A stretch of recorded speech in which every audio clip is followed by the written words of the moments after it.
Alhamdulillah, nahmaduhu wa nasta'inuhu wa nastaghfiruh wa na'udzu billahi min shururi anfusina wa min sayyiati a'malina. May yahdihillahu fala mudhillalah wa may yudlilhu fala hadiyalah. Asyhadu an la ilaha illallah wa asyhadu anna Muhammadan abduhu wa rasuluh. Allahumma salli ala Muhammad wa ala ali Muhammad kama sallaita ala Ibrahim wa ala ali Ibrahim. Barik ala Muhammad wa ala ali Muhammad kama barakta ala Ibrahim wa ala ali Ibrahim fil alamin innaka Hamidum Majid.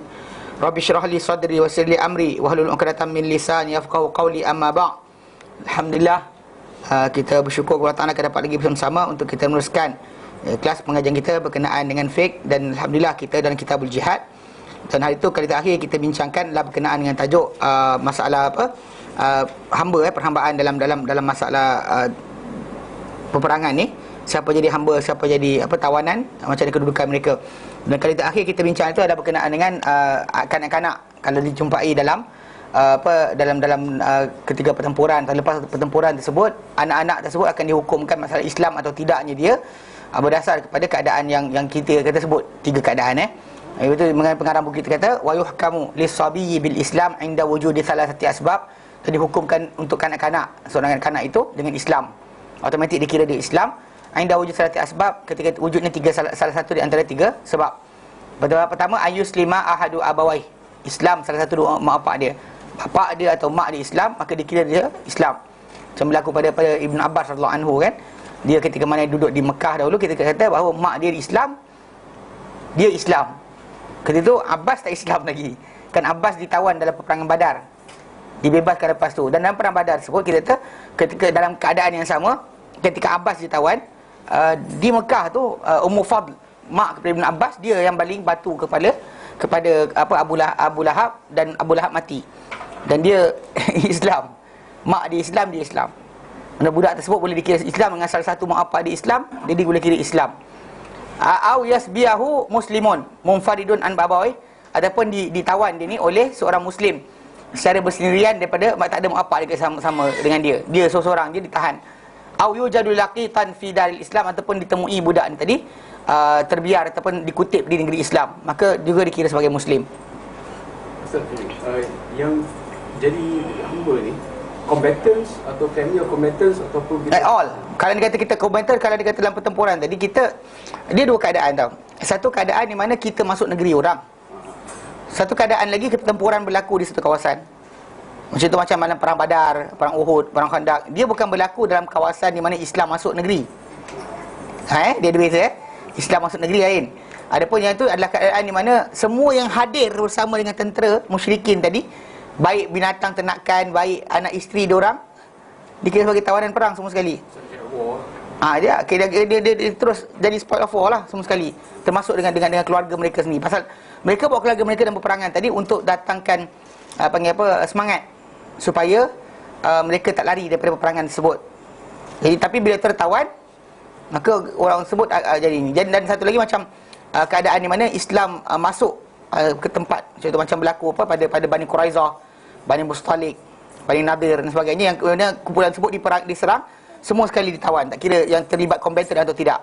Okey, kemudian ada keadaan lain, contoh macam bila Islam masuk negara seperti Mesir. Islam masuk dengan tentera, tapi bukan seluruh rakyat Mesir itu jadi hamba orang Islam. Itu keadaan yang berbeza. Macam Islam masuk Iraq, ataupun ketika Fathul Makkah, bukan semua orang menjadi tawanan perang ketika itu. Tak sama. Dia ada keadaan yang berbeza berdasar pada kedudukan. Jadi benda ni akan balik kepada keputusan imam. Apa yang patut dia buat? Sama ada semua sekali akan ditawan, ataupun macam dia lepaskan dan suruh orang masuk Islam, kan? Dia let go dan suruh biarkan peluang untuk mereka masuk Islam sendiri, macam Nabi buat kepada orang Mekah. Orang Mekah, Nabi dah tawan mereka kan, masa takluk Mekah, kan Nabi kumpul mereka satu tempat, dan Nabi kata, kamu rasa aku akan buat apa pada kamu? Betul, dia kata, kamu ni baik, saudara yang baik, anak saudara yang baik, kamu akan buat baik pada kami. Rasulullah kata, idhabu fa antum mutlaqa, pergilah kamu semua dibebaskan. Dan sekarang kita dah terangkan bahawa tidak ada hak untuk seorang pemerintah membebaskan orang atau melepaskan mana-mana tawanan dengan sukati. Sebab dia orang-orang tersebut adalah tawanan tadi menjadi hak, bukan setakat milik pemerintah tadi, bahkan boleh menjadi hamba kepada sesiapa yang dah terserta dalam perang berkenaan. So dengan konsep itu kita kata ada perbezaan. Para ulama cuba nak gariskan, dia sebenarnya balik kepada maslahah, untuk dilepaskan ke, untuk ditawan ke, bahkan untuk dibunuh pun berdasar pada maslahah, kembali kepada pemerintah. Mana bila pemerintah nampak yang aula, macam berlaku ketika mana Bani Quraizah, dibunuh lelaki, dibiarkan wanita dan kanak-kanak yang bawah umur hidup. Atas maslahah tadi, dia dibiarkan macam tu, dibuat. Ada keadaan contoh macam di Mekah tadi kan, Nabi lepaskan semua sekali, lepas perempuan lelaki semua lepas, tak ada siapa yang jadikan tawanan. Bahkan lepas tu mereka masuk Islam beramai-ramai. Kan lepas Nabi lepaskan mereka, lepas tu mereka datang seorang demi seorang, seorang demi seorang, memperakukan Islam pada Nabi sallallahu alaihi wasallam. Hatta Abu Sufyan sendiri, hatta Hindun yang isteri Abu Sufyan yang menyampah dengan Rasulullah, tapi bila datang keadaan tersebut, dia masuk Islam. So itu yang kita kata, untuk diperhambakan ke tidak berdasar pada maslahah. Mana kerajaan akan tengok keadaan, adakah terus automatik atau tidak sebagainya, tengok pada keadaan. Macam di Mesir, bila tentera Islam masuk, tak diperhambakan semua sekali orang yang wujud. Kan Islam masuk ke Mesir dengan senjata, right? Tidak diperhambakan semua orang yang ada kat situ. Yang kompeten tadi kita kata boleh kita bunuh, tapi kalau dia macam dia lafaz syahadah, tak boleh sentuh dah.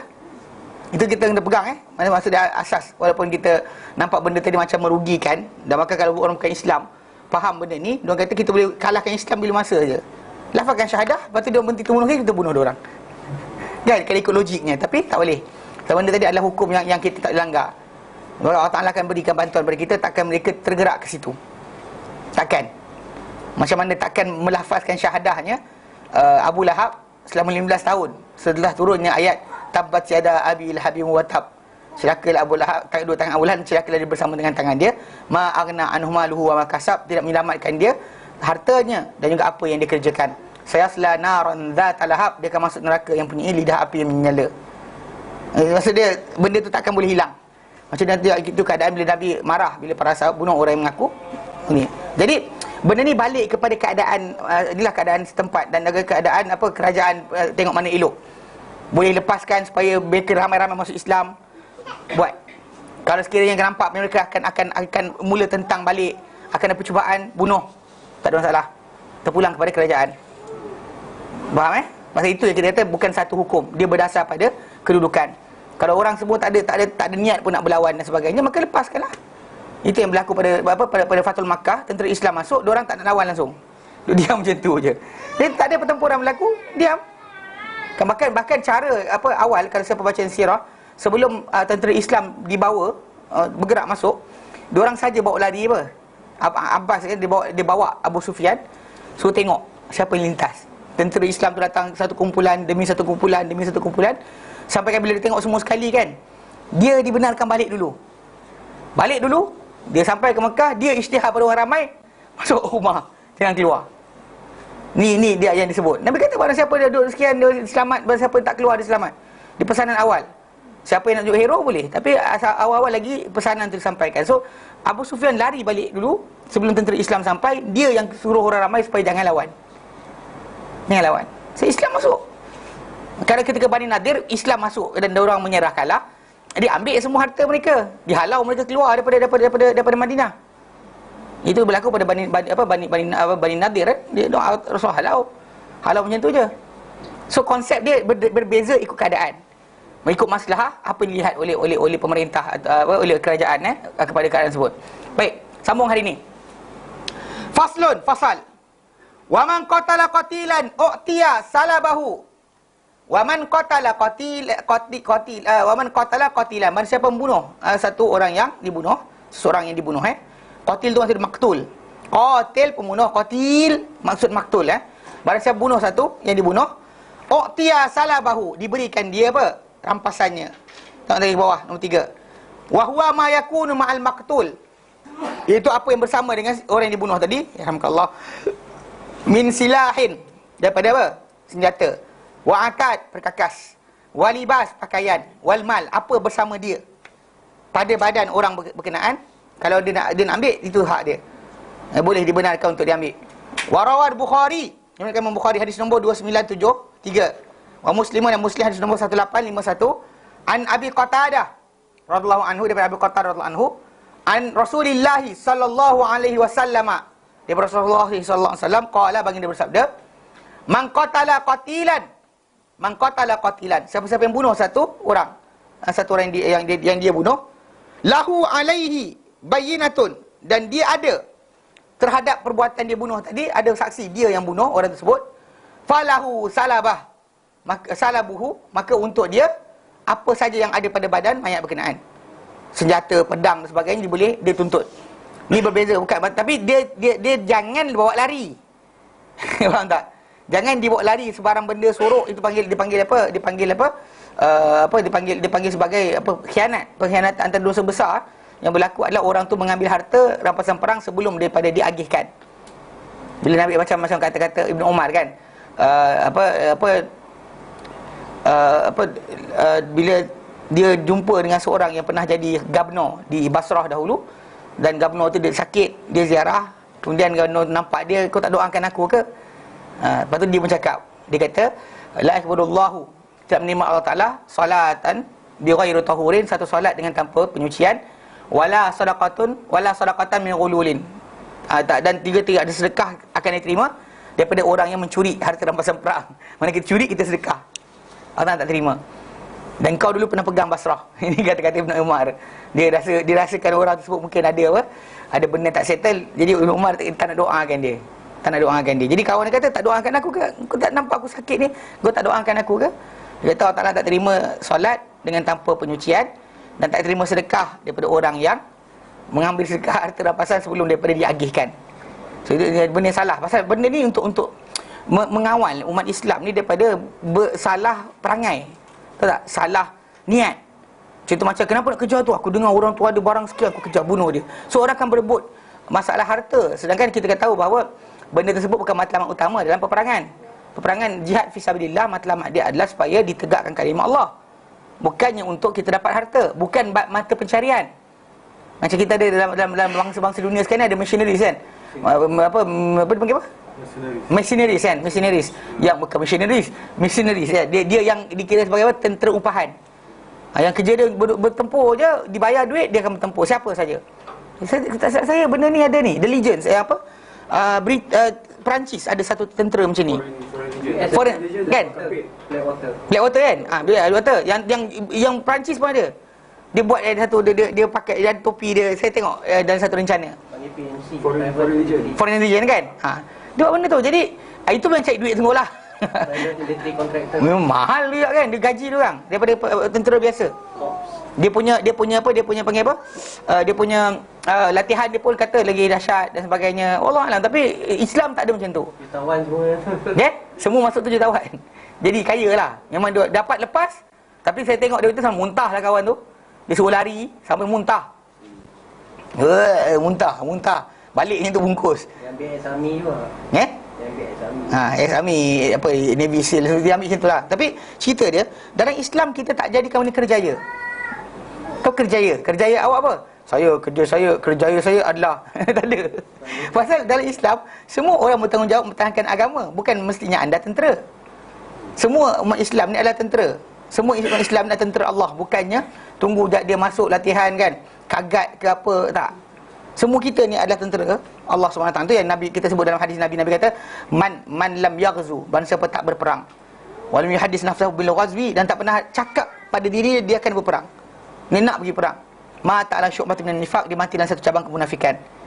Ini tak boleh lari. Ini bersabda hadis Nabi, hadis sahih. Bukan berkaitan tu yang macam baca ni, ustaz ni nak menyebarkan fahaman jihad ke? Kita dah bagi tahu bahawa jihad dalam Islam berlaku dengan kerajaan, mungkin perintah saja. Maksudnya, tapi maksud dia untuk orang lelaki, benda tersebut, kepahlawanan itu adalah benda penting. Bukan untuk orang panggil, untuk orang namakan kita sebagai pendekar, tak. Tapi ia adalah di antara benda yang asas. Pasal Nabi kata, kalau tidak dia cakap dalam diri dia, kalau Allah Ta'ala beri aku peluang, aku akan pergi, dia tak cakap macam tu, dia mati dalam satu cabang kemunafikan. One part kemunafikan, dia mati dalam kemunafikan sebenarnya. Jadi sebab kenapa pasal jihad ini amalan paling afdal. Dengan sebab itu, tapi semua umat Islam ni adalah tentera, bukannya hanya orang yang berlatih saja dalam ketenteraan. Cuma ialah kepakaran dia akan dinilai lah. Pandai apa, pandai masak, dia ikut masak je lah. Pandai apa, pandai mana, dia akan berikan ikut ketugasan, ikut kepandaian masing-masing. Tetapi untuk katakan dia bekerja sebagai kerjaya, tidak. Dan semua umat Islam ni adalah tentera. Macam yang biasa negara-negara apa, republik biasa buat kan. Semua rakyat dia kena latihan tentera kan. Sebenarnya benda tersebut adalah persediaan asas bagi rakyat dia tadi. Kalau apa-apa berlaku, mereka semua adalah tentera bagi negara. Itu sebenarnya. Tapi kita mungkin kerana British dahulu takut kita ni memerontak lawan dia orang, dia letak awal-awal tak boleh kan, takut kita lawan dia. Tapi sebenarnya kalau sebenar memang dia tadi adalah di antara perkara yang mesti bagi rakyat yang tadi tahu mempertahankan diri dan sebagainya. Tapi kalau awal itu bukan kita kena kejaya dia. Tak. Dia kan komando awal. Dia lantik kalau disuruh pergi dia pergi. Tak disuruh pergi tak pergi. Itu balik pada kerajaan pula. Siapa yang nak pergi peperangan, siapa nak pergi jihad tadi berdasar pada arahan ketua tentera, ketua negara. Sebab bila dalam peperangan perang Mu'tah dan sebagainya, kan dia tak dilantik sebagai ketua tentera pun. Bahkan contoh lain macam kisah ketika tentera Usamah, tentera yang Nabi SAW lantik Usamah sebagai tentera. Nabi tak ambil Khalid bin Walid jadi ketua tentera. Walaupun dia pandai strategi dan sebagainya, tapi Nabi letak Usam bin Zaid. Bukan atas dasar pilih kasih, tapi untuk menunjukkan bahawa semua orang boleh menjadi pegang tanggungjawab tadi, tak kira siapa saja. Dia tak ada macam kau lah pergi. Orang Melayu kita kan, kau lah pergi. Kau lah. Kalau nak jadi imam kan, beratur. Siapa kan? Ni tengok ustaz, tolak ustaz. Ustaz je ni tak baca, tak buat solat hajat. Baru ni boleh menyesal. Kan, ustaz jadi imam. Okey, tak ada hal. Ustaz solat hajat, saya tak buat. Dia pening kepala. Nak buat macam ni, agama kita tak buat. Kan, bukan mazhab saya. Mazhab orang lain tak tahu lah. Mazhab saya tak ada solat hajat. Kalau dia kata tahlil, mazhab saya tak ada tahlil. Saya kata macam itulah. Dari lawaknya dia diam lah. Dah cakap apa, kawan lain mungkin dia marah kot. Tapi kalau orang kata cakap yang tu, dia diam lah. Tak cakap apa. Habis mayang, sebelum mikrofon saya lari. Habis cerita dia, pasal benda tu bukan kerjaya. Pasal semua orang kena bersedia menjadi imam. Kan? Tunggu. Saya jadi imam nanti lepas kahwin je. Apa hal? Kan anda kena bersedia daripada sekarang. Maksud dia paling kurang untuk isteri anda sendiri jadi imam. Paling kurang kena jadi macam tu. Dan dia pergi tolak ke depan pun, you semayang sendiri lah, I punya baca teruk sikit lah you. Janganlah yang tu. Start lah belajar. Ya, itu sebab kenapa kita kata pasal dia contoh kepada orang lain. Anak-anak akan tengok dia. So, anak akan tengok dia sebagai apa? Sebagai pandai bersilat je. Tapi bab semayang tak ada. Anak tak nampak dia sebagai idola. Tak boleh lah macam tu. Dia kena jadi contoh pada anak dia untuk agama. Itu lebih utama daripada yang lain. So jadi maksud dia dalam Islam, semua orang layak menjadi imam. Semua orang layak menjadi apa? Tentera. Bukan kita kena tunggu orang tu kena badan besar kan, jalan-jalan tak boleh nak langgar pintu, tak muat, baru jadi tentera. Tak boleh macam tu. So nampak dia bukan kerjaya. Dengan sebab itu dalam konteks berkenaan dengan bila Nabi kata barang siapa bunuh seseorang, kemudian dia ada saksi yang menyatakan dia bunuh, ketika tu dia bertuntut. Tapi ambil awal tak boleh. Dia kena cakap tadi aku bunuh orang ni, jadi apa pada dia ni aku nak. Nabi kata falahu salabah, maka dapat pada dia apa rampasan yang ada pada mayat berkenaan. Kalau senjata mesti dia nak kena pakai on the spot. On the spot boleh lah, itu gunakan. Tapi untuk simpan-simpan sorok, ni pedang cantik ni, simpan sebelah, tak boleh. Pasal apa-apa, bahkan kalau dia kata dia pakai dahulu, kejap lagi letak balik. Untuk pembahagian, kena bahagi macam tu. Pasal untuk mengelakkan timbulnya tamak, ketamakan, mengejar harta dan sebagainya, maka ada peraturan. Bahkan bila Nabi sebut benda ni antara dosa besar, yang antara kabair, kan, orang tu mencuri harta rampasan perang, kan, la taghullul, kan, Nabi kata kan, la taghlul, la taghullu, jangan kamu ni ghul, maksud dia apa? Mencuri harta rampasan perang tadi sebelum diagihkan. Tak boleh. Dan bahkan kalau dia kata orang tu kata dia bunuh pun, dia bawa saksi bahawa dia bunuh. Aku ini saksi, aku bunuh orang sekian. So apa benda yang ada pada dia boleh diambil selepas mana ketika nak dibahagikan tadi. Bukan dia ambil macam tu tiba-tiba dia ambil dan sebagainya. Kalau buat benda terjadi, dia akan jadi kejahata, bukannya lillah. So nampak, mana ini orang kaya bunuh, ini miskin tak ada benda, kejar yang kaya je. Masalah juga. Rebut bunuh raja lah, kan, bersepah dekat dia, rantai emas, gelang emas sebagainya. Itu salah. Dan dengan sebab itu memang ada matlamat asal. Kenapa tak dibenarkan ini? Pasal Islam tak nak jadikan itu sebagai matlamat utama. Ada harta rampasan perang tadi terpulang kepada ada habuan dan juga pembahagian dia yang ditetapkan. Tak boleh kita kata benda berkenaan menjadi pertelingkahan pada kita. Dia kata orang tu bawa saksi, dia kata dia bunuh orang berkenaan, maka dia boleh minta senjata orang tu, baju orang tu, kan, pedang dia ke apa dan sebagainya. Dia boleh dapat. Tak boleh kita nak ambil isu-isu hati. Tapi dalam filem banyak lepas mati tinggal di senapang. Kita macam tak cerita logik. James Bond buang pistol berapa kali? Buang kan? Kan? Banyak benda dia buang. Bohong betul. Kan kita kalau tu kutip balik. Kutip balik masuk poket. Kan? Jadi dia konsep dia memang bila Nabi kata apa? Bayyinah tu maksudnya alamat au syuhud. Bayyinah maksudnya bukti, alamat tanda au syuhud atau saksi-saksi. Yashhadu lahu biqatlihi, yang menyaksikan untuknya pembunuhan orang berkenaan. Saksikan dia bunuh, maka dia boleh minta barang tersebut. Tapi untuk dia ambil awal tidak. Dia ambil awal. So once benda tadi ambil awal, ada rosak dah. Tak dapat lah. Tak apa, tak ada lah. Allah Ta'ala berikan jalan lain. Yang penting tadi kita kata, mungkin kata contoh pedang dia. Tengok pedang aku dah cucuk. Tengok tengok. Saiz dia sama. Terpulang lah.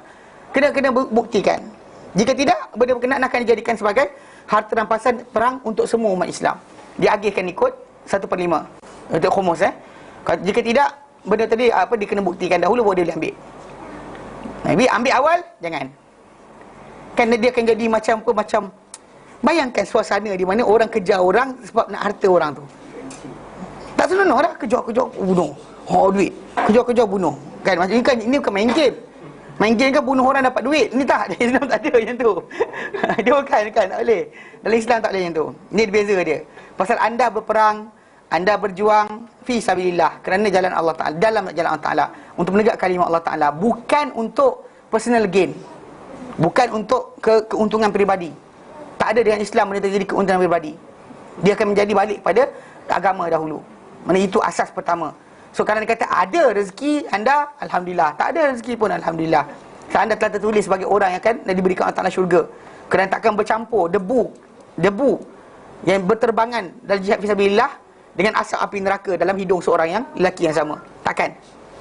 Macam juga takkan terbakar dalam neraka satu mata yang menangis kerana Allah Ta'ala dan juga berjaga fisabilillah. Berjaga, berkubu fisabilillah. Takkan masuk neraka. Neraka takkan bakar mata yang macam tu. So bila diberikan janji tersebut untuk syurga, bukan sini. Yang kaki debu tu sama ke? Pakai kat ustaz kan? Yang mana tu? Yang hadis Ya. Debu kaki tu. Maksudnya takkan jadi benda berkenaan. Dengan sebab itu, dengan konsep dia syurga, bukannya masalah dunia. Sebab para sahabat, tapi bila terasa kalau tak dapat tu ada. Macam bila berlaku perang Hunain kan, pembahagian harta tadi bila Rasulullah pergi pada orang-orang mu'allaf banyak sangat. Kadang-kadang mu'allaf lari dulu. Pertempuran berlaku, umat Islam itu 40,000 orang. Tentera musuh hampir ratus ribu, 120,000. Jadi ketika pertempuran itu berlaku, lari. Orang-orang mu'allaf ni lari. Jadi orang ramai pun ikut lari. Ingatkan boleh lari. Lepas sampai Nabi panggil, Nabi kata, seru. Ya alal muhajirin ya ansar. Dan Nabi seru. Wahai ashab surah Al-Baqarah. Wahai orang-orang surah Al-Baqarah. Wahai orang-orang pokok Samurah. Ada Nabi seruan tu panggil pada orang-orang Ansar. Datang patah balik. Mereka patah balik. Diseru dengan seruan berkenaan, semua patah balik. Tinggallah yang mu'allaf larilah. Tapi lepas menang, mu'allaf dapat duit lebih. Dapat unta 100 ekor, 100 ekor. Terkeluarlah daripada mulut diorang. Kan? Pedang tak habis lagi. Darah musuh tak hilang lagi daripada pedang kita. Tiba-tiba diberi pada orang-orang ni. Tercakap jugalah. Tercakap juga. Ni manusia. Tapi lah bila Rasulullah SAW panggil, konfront dengan orang-orang Ansar, orang Ansar kata, yang cakap ni orang bodoh dengan kami. Sufahauna dia kata. Orang bodohkan kami, orang muda, orang bodoh yang cakap. Kami yang lama-lama tak cakap macam tu. Diorang defend, diorang tak nak cakap macam tu. Mana ini aib. Pasal berapa lama mereka berjuang Rasulullah SAW bukan kerana harta. Takkanlah satu hari tiba-tiba mereka sibuk tentang harta yang dapat atau tidak. Dan mereka ada sebelum dari itu mereka dah ada keadaan yang lain. Ketika mana surah Al-Hasyr, kan ketika Bani Nadir, kan perkampungan mereka ni di take over oleh Rasulullah SAW, dan Allah Ta'ala serahkan bulat-bulat benda tersebut kepada Allah Ta'ala dan Rasulnya. Harta rampasan perang yang bukan dengan pertempuran, tanpa kuda dikejar untuk apa? Digegaskan untuk kejar. Rampasan harta dapat. Harta itu terpulang pada Allah dan Rasulnya. Tak ada orang berkata klaim, jauh dah berjalan ni, tak dapat apa ke? Tak ada. Itu beza dia. Jadi maksudnya memang dah lama mereka ada. Rasa tu akan ada. Tapi memang bukan itulah matlamat asal peperangan itu dibuat. Peperangan itu dibuat untuk apa? Untuk kerana menegakkan kalimah Allah Ta'ala. Bukan untuk personal gain. Bukan untuk nama. Bukan untuk dapat harta. Bukan untuk jadi kaya. Tidak. Yang mana siapa-siapa infak harta, dia takkan rugi. Dia akan dapat pulangan balik. Either dapat pulangan dunia dapat balik berapa banyak yang kita ceritakan nanti. Dan juga ataupun kalau tidak pun dapat pula dengan akhirat. Dia tak rugi apa-apa. Dia tak rugi apa-apa. Kena pegang benda tu, benda sebut Tapi yang batasan berkenaan dengan tajuk cara pengambilan harta rampasan perang tadi, yang kita kata kalau dia bunuh orang dia boleh ambil, tapi bukan ambil ketika itu. Lepas daripada selesai perang, ketika nak dibahagikan, dia kata ya Rasulullah aku bunuh orang ni. Kalau 5 orang dibunuh, 5-5 tu dia ambil. 5 orang ni aku ambil, ni aku bunuh, ni aku bunuh, ni aku bunuh, ni aku bunuh, dia kata. Jadi aku nak pedang dia, aku nak baju dia, aku nak sekian, boleh. Tapi dia kena bawa saksi lah.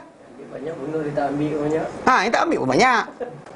Ini dia kalau ikut macam dia dah aim lama dah. Tak boleh. Dia kena datangkan bukti lah. Pasal kita tak nak benda ni jadi personal gain. Untuk jadi benda ni personal interest dan menyebabkan orang tadi akan berperang untuk harta dan duit. Oh tidak sekali-kali. Dia rosak. Sebab itu kita kata tak ada dalam Islam jadikan benda sebagai benda utama. Okey. Kau kena marah dengan Abang Zul kau tahu. Okey. Okey. Baik. Sambung. Ustaz tak marah. Okey, baik. Dia kata apa? Okey, jadi maksudnya kalau sesiapa bunuh seseorang, maka orang tersebut punya barang dan sebagainya boleh diambil dengan syarat dia bawa bukti atau saksi bahawa dia lah yang bunuh orang tersebut, maka dia boleh ambil senjata, peralatan atau harta yang ada pada orang berkenaan dia boleh diambil. Sambung. Wa tuqsamul ghanimatu, dan dibahagikan harta rampasan perang. Ghanimah atau anfal. Dia ada 3, al-fai. Okey, ghanimah atau jadi yang ghanimah dan anfal ni lebih merujuk kepada harta yang diperolehi dengan pertempuran. Harta rampasan perang yang diambil atau dengan pertempuran, berlaku pertempuran dan diambil harta tadi. Maka itu dipanggil ghanimah. Dan sebenarnya pada zaman dahulu ghanimah ataupun harta rampasan perang ni atau spoils of war dipanggil dalam bahasa Inggeris, dia perkara benda yang haram makan. Haram dimakan. Semua para anbiya tak makan. Bahkan macam Nabi kata dalam hadis yang sahih dan Sahih Bukhari Muslim, Nabi kata aku diberikan 5 perkara yang tak diberikan mana-mana Nabi sebelumku. Antara 5 perkara tersebut adalah uhillat liyal ghanaima, dihalalkan untukku harta-harta rampasan perang. Jika tidak sebelum daripada zaman Muhammad SAW, hatta Musa AS ke zaman dia kan, dia lari tinggalkan Mesir kan dengan kaum dia. Kan ketika mana kaum dia curi sebahagian daripada emas orang Kipti. Sampai di sana kan dia buat patung emas. Tahu tak Musa buat apa? Dia ambil patung tu, dia campak je. Campak ke laut. Dia campak ke laut. Dia tak ada macam alah ruginya, leburkan balik kita ambil buat duit. Tak ada. Dia tak jadikan benda tadi untuk gain. Tak boleh langsung. Pasal harta tersebut, kita kata dia memang mereka kena bakar. Kalau yang kata zaman dulu bakar. Dapat apa bersama bakar. Atas alasan tadi memang dia dijadikan syariat tersebut macam tu sebab nak jaga hati orang yang berperang tadi. Jangan matlamat dia untuk dapatkan harta tersebut. So kalau dapat banyak mana pun, dia panggil spoils of war. Spoil kan benda rosak. Kan spoil milk kan, susu basi. Kan mana spoil of war, mana benda-benda rosak perperangan tadi. Walaupun harta akan dibakar. Itu sebelum syariat Muhammad SAW. Tapi pada zaman syariat Muhammad SAW, Nabi kata dihalalkan untuk apa? Harta rampasan perang. Mana dikatakan apa? Dia katakan diberikan hasil dia kata dijadikan rezekiku di bawah apa?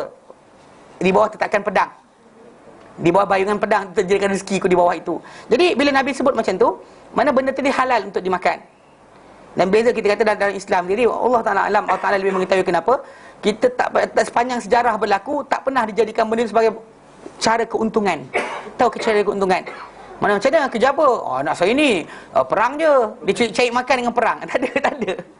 Ever tak pernah timbul dalam sejarah umat Islam seorang tu cari makan dengan perang. Profession kan.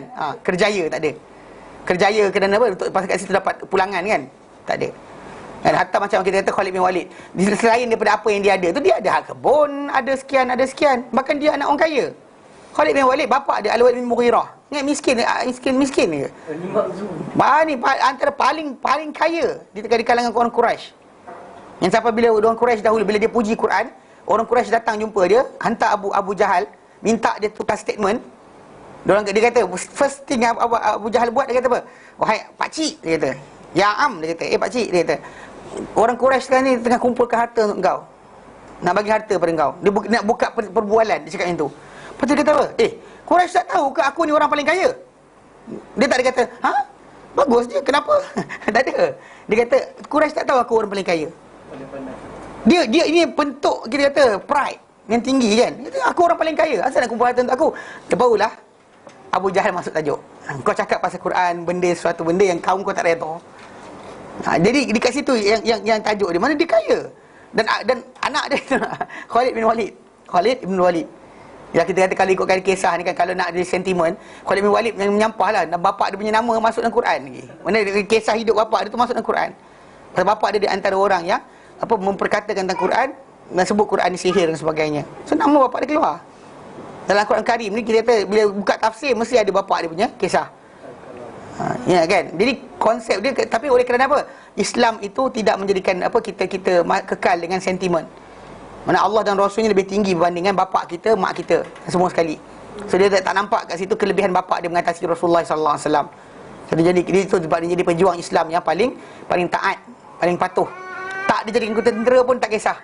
Dia perang juga, tak ada masalah. Tak ada bila hilang pride kan, bila ditarik jawatan oleh Umar nak jatuh, Umar dia buat supaya orang ramai tak terfikir bahawa kita menang sebab Khalid. Umar bucutkan jawatan tengah peperangan. Tengah peperangan tu berlaku, jatuhkan dia punya jawatan. Tak ada dia macam nyampah aku, belah lah korang. Tak ada. Ada sikit tak buat. Dia bertahan. Itu berbezanya mereka. Dia tak pengen jadikan benda tu kerjaya. Faham Tapi asalnya macam kita adalah pada zaman dahulu mungkin kerana ketahanan diri golongan sebelum kita ni tak kuat, maka Allah Ta'ala jadikan benda tu tak boleh makan langsung, bakar. Mana harta dalam masa perang tadi tak boleh makan, bakar, buang macam tu je. Tak boleh makan, haram makan. Dihalalkan untuk Nabi SAW. Okey, tadi tengok macam mana dibahagikan. Okey, ghanimah. Yang keempat dia kata ghanimah.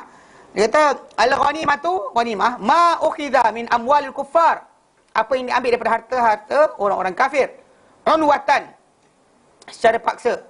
Wal harb, qaimah, dan perang tertegak di atas. Mana telah berlaku peperangan. Mana diambil secara paksa dan berlaku peperangan.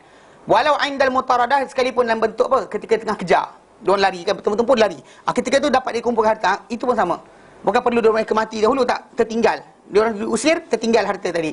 Maka dapat juga. Macam berlaku dalam perang Ahzab. Dalam perang Ahzab kan, mereka ditewaskan dengan angin. Maka harta tinggal tadi agih pada umat Islam. Itu bagi harta ghanimah. Okey. Jadi dia kata ghanimah ghanimah ni dibahagikan ghanimah itu ba'da zalika, sesudah itu sesudah daripada peperangan, sesudah daripada ala khamsati akhmas, pada 5 bahagian daripada 5. Mana ada 1/5, 1/5, 1/5, 1/5, 1/5. Mana ada 5, 1/5 dibahagikan. Okey. Fayu'ta arba'atu akhmasiha liman syahidal waqa'ah. Maka diberikan 4/5 dia. 1/5 dia tu. Mana 4/5 lah, ya. Liman syahidal waqa'ah, bagi siapa-siapa yang menghadiri pertempuran berkenaan. Mana peristiwa tu dia hadir, dia bertempur sama, maka dia dapat. Dia dapat itu di antara, maka diberikan kepada mereka. Tengok lagi bawah nombor 5. Dia kata kat situ rawal Baihaqi, Imam Baihaqi, hadis nombor 9/62, anna rajulan, bahawa seorang lelaki, sa'alan nabiyya sallallahu alaihi wasallam, seorang lelaki telah bertanyakan Nabi SAW. Qala, dia berkata, ma taqulu fil ghanimah, apakah yang kau katakan, apa yang kau nak bagi tahu berkenaan dengan ghanimah? Qala, baginda bersabda, lillahi khumusuha, untuk Allah 1/5 dia. Wa arba'atu akhmasin lil jaish, dan 4/5 dia milik tentera. Ni kita kata antara benda pelik lah sebenarnya. Kalau biasanya raja tu ambil banyak sekali kan, tentera dapat 3-4 sen je. Tentera 3-4 sen. Tak, dalam ni tidak. Diberikan habuan tadi kepada tentera yang bertempur. Tadi dia orang dapat banyak. Ini kalau dia kata diajar kat tentera Malaysia, tak seriously kan. Pasal benda ni dalam Islam, ini cara pembahagian tadi. Mana yang 4/5 tu untuk tentera, 4/5 untuk tentera. 1/5 ni balik pada Allah Ta'ala dan Rasulnya. Allah Ta'ala dan Rasulnya nak buat apa, itu 1/5. Tapi 4/5 balik pada tentera, balik kepada tentera. Mana siapa yang bertempur, kenderaan yang digunakan untuk bertempur dan sebagainya digunakan kat situ. 4/5 kita dikatakan oleh Rasulullah sallallahu alaihi wasallam. Okey, ke atas balik. Dia kata wa yu'ta lil farisi, dan diberikan untuk apa? Orang yang berkuda. Faris ni orang yang tentera yang berkuda, tentera yang berkenderaan. Salah satu salah satu kenapa tak begitu ni? Okey. Salah satu ashumin, 3 habuan. Untuk orang yang berkenderaan, 3 habuan.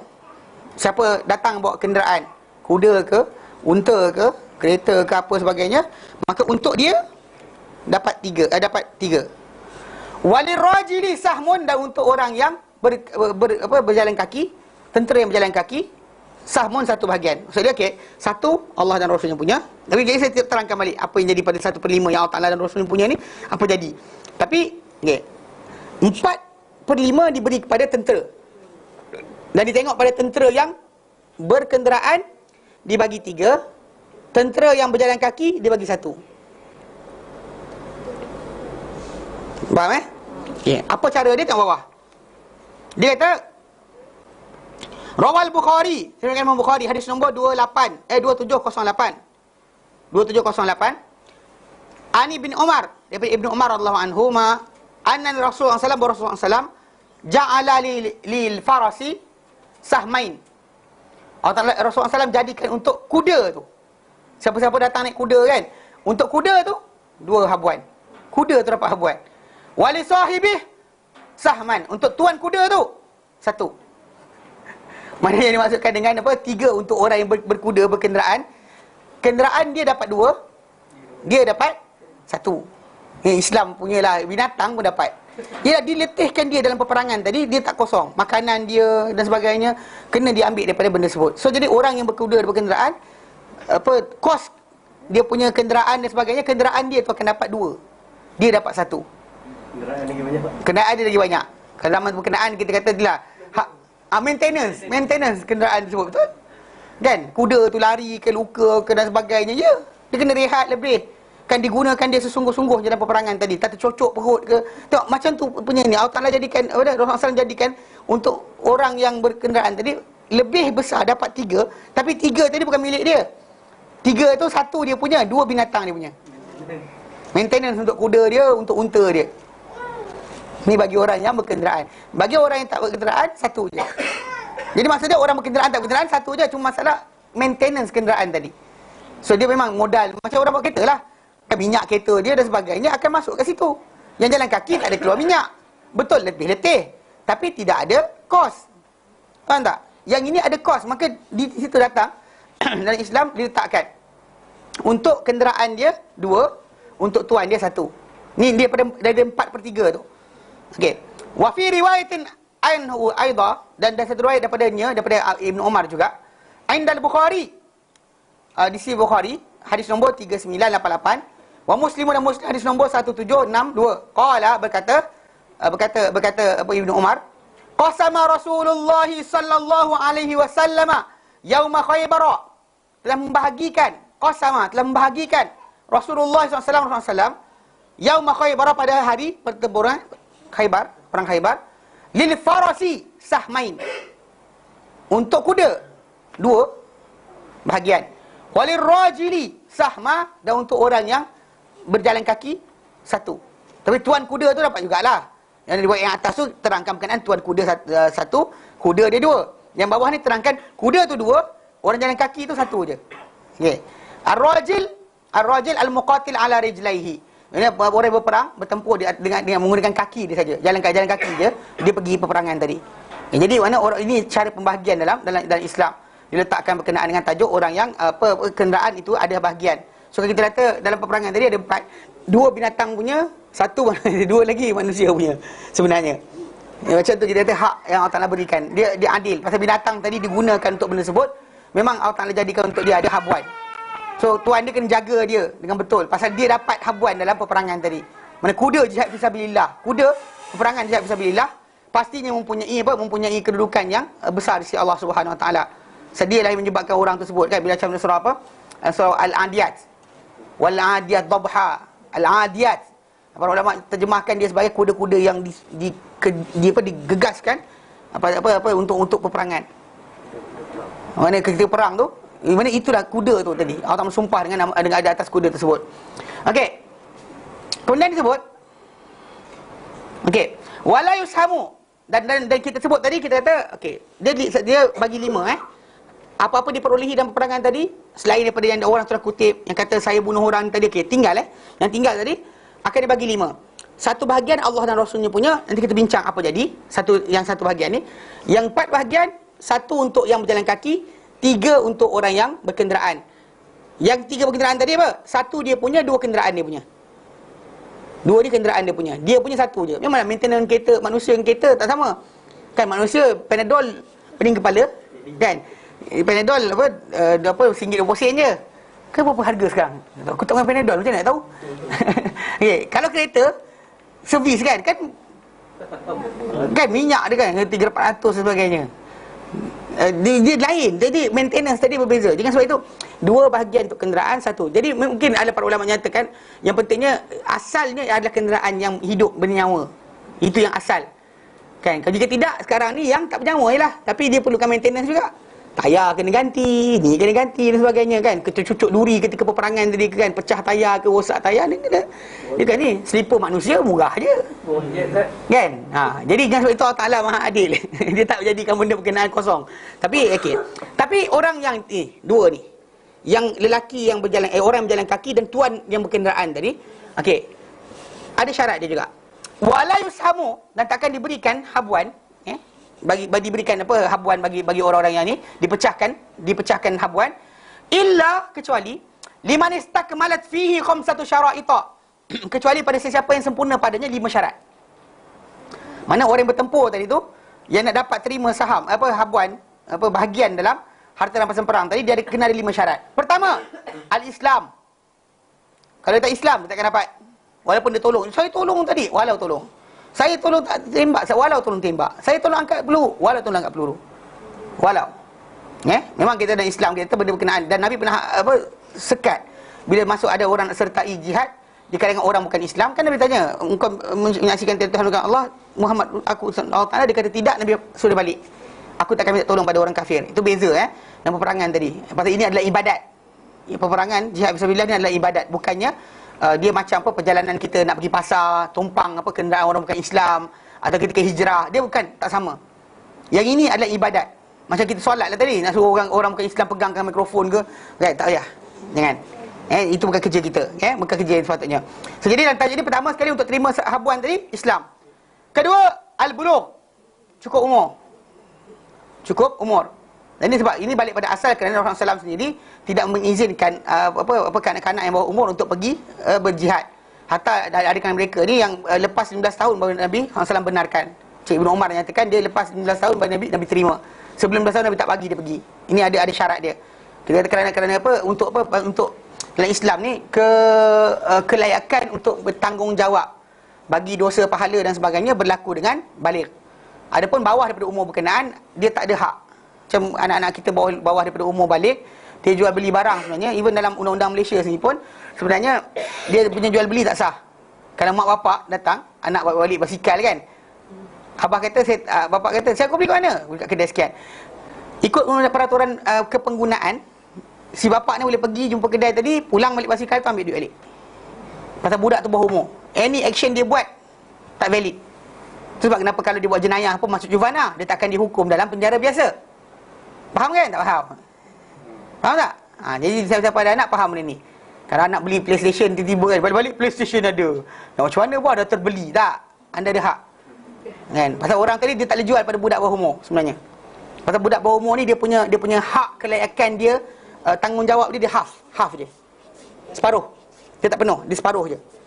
Memanglah kita bagi duit pada dia suruh beli barang kedai mamak tu, jalan. Kita jadi wakil kita. Walaupun originally kalau anda kata berlaku kesilapan, kita tanggung. Bukan dia tanggung. Pasal apa benda dirosakkan, orang mahkamah ke polis ke takkan cari dia. Cari apa? Kita. Siapa bapak kau? Kan? Budak-budak naik motor tak ada lesen. Kan? Lari, polis atau polis kena tangkap. Polis akan tanya siapa bapak kau. Dia takkan kurung budak tersebut. Tak boleh. Sebab budak tadi tak punya kelayakan yang sepenuh. Dan sebab itu darah kelayakan berjual beli tak boleh. Kelayakan berkenaan perkahwinan, hak dan lain-lain sebagainya. Hatta taklif ibadat tak ada. Penuh dan tak penuh lagi. Maka dengan sebab itu tak wajib ke atas dia untuk jihad, jihad. Dan bila tak wajib untuk jihad, kalau dia ikut serta secara tak sengaja sekalipun, tak valid. Tidak valid untuk dia menerima habuan Walaupun dia kata saya panah 3 orang tadi, walau panah 3 orang sekalipun. So kenapa syarat balik tadi menjadi syarat untuk dia terima. Wal aqlu, akal. Kalau gila tak ada juga. Pasal benda ni ini ibadat. Mana untuk anda menerima habuan daripada benda tersebut pun kena syarat dia ada akal. Wal hurriyah, merdeka. Maksud dia bukannya hamba. Nah, dia pergi perang tadi, memang dia merdeka dan sebagainya, tuan dia dia bukannya terikat dengan tuan dia. Pasal jika tidak, dia tak ada hak macam budak yang bawah umur. Hal ehwal keuangan dia tak berlaku dengan sepenuhnya. Itu pasport nak buat pun tak boleh. Kan? Boleh dia keluar sendiri. Saya ada duit banyak 1 juta, saya nak keluar Malaysia. Tak boleh, pasport takkan lepas. Saya kena ada parent tangan benarkan dia musafir, seorang-seorang baru lepas. Tahu kan? Okey. Kemudian wadzukuriyah, kelelakian. Maksud dia lelaki, perempuan tak dapat. Betul orang kata, tapi kalau perempuan tu ikut serta, dia bukan dia pentempur. Kalau dia kata dia ada klinik, itu tajuk lain. Tapi tak dikira. Pasal ni benda ni untuk yang bertempur sahaja. Okey, combatant fa in ikhtalla syartun min dhalika. Kalau sekiranya rosak, rosak salah satu syarat berkenaan. Mana syarat tersebut ada 5. Salah satu syarat tak cukup. Dia bukan lelaki ke, tak cukup umur ke, dia gila ke dan sebagainya. Okey, min dhalika rudikhalahu, diberikan pada dia sahaja, tapi wala yushamu lahu, tapi takkan diletakkan pecahan habuan berapa banyak dia bagi. Sagu hati mungkin diberikan, tapi untuk kata dia ada bahagian juga kan, daripada 100 orang tu dia campur dia 99, dia orang yang combatant ada 99 orang, campur dia jadi 100. Dia tu sama ada perempuan atau budak bawah umur atau sekian, takkan dipecahkan harta tadi kepada 100 bahagian untuk bagi pada dia masuk sekali, tak? Okey, berkata kepada Yelah, kepada ketua lah, kepada amir lah, ketua tentera tadi, macam mana nak bahagikan ikut keadaan apa yang patut. Tapi secara asalnya kalau diberi pun diberikan secara apa? Secara sagu hati, bukannya sebagai habuan. Kerana habuan tadi kepada kombatan ataupun orang yang bertempur saja. Okey, tengok negara nombor 2. Dia kata li'annahu, kerana orang-orang India, orang berkenaan, laisa min ahlil jihad al-mafrud alaihim huduruhu. Kerana mereka ni yang disebut tadi yang tak cukup 5 syarat tersebut adalah bukan min ahli jihad, bukan daripada orang-orang jihad yang difardukan ke atas mereka menghadiri jihad tersebut. Tak diwajibkan dia hadir pun.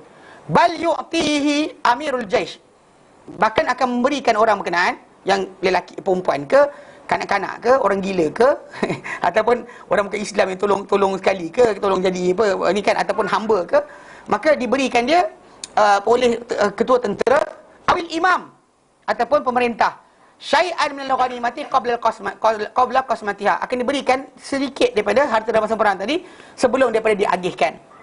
Wa ijtahidu fi qadrihi ma qaddama min an-naf'i, dan dia akan diperiksalah, dicek daripada kadar dia mengikut apa yang dia berikan daripada manfaat. Contoh macam wanita tadi menjadi tempat untuk panggil orang-orang cedera, berapa banyak orang cedera yang dirawat oleh dia. Kan kalau dilepak dan makan coklat dalam tu, patut kena dapat habuan. Apa hal? Kan? Maksudnya kena padanlah dengan apa benda yang dia buat. Kan? Ambil air ke dan sebagainya, macam kan hamba tadi ambil air banyak untuk tolong umat Islam yang dahaga dan sebagainya. Kenalah dengan apa dia buat. Bukanlah benda tak layak. Kan dia tak buat kerja, tiba-tiba dia lepak-lepak, saya hadir sama, saya nak juga makan coklat dalam nikmah.